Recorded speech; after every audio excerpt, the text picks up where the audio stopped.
Hello, my name is Harrison Rainwater, and these are my recommendations for the restructuring the Heyward Gibbes Hill Scholarship Portfolio. To begin, we'll take a look at the current structure of the portfolio and measure its risk and return.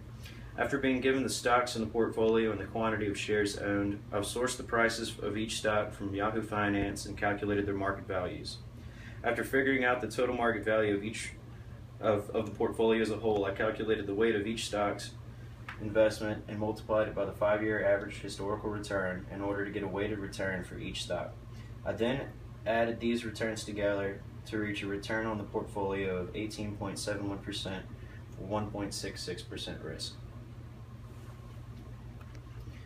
To determine the value of each stock in the portfolio, I found the historic returns for the past 5 years along with its risk measured by standard deviation.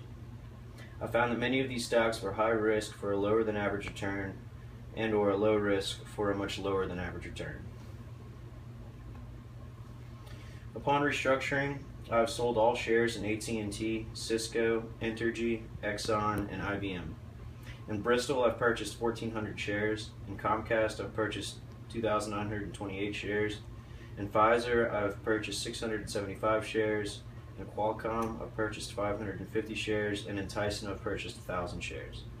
By doing so, I've effectively increased the return on the portfolio to 22.34%, while only increasing the risk to 1.67%. Looking at the benefits to restructuring this portfolio, we see that by moving these weights around in the portfolio, we're able to increase the return by 19.45% while only increasing the risk by 1.08%. Once again, my name is Harrison Rainwater, and thank you again for watching my presentation.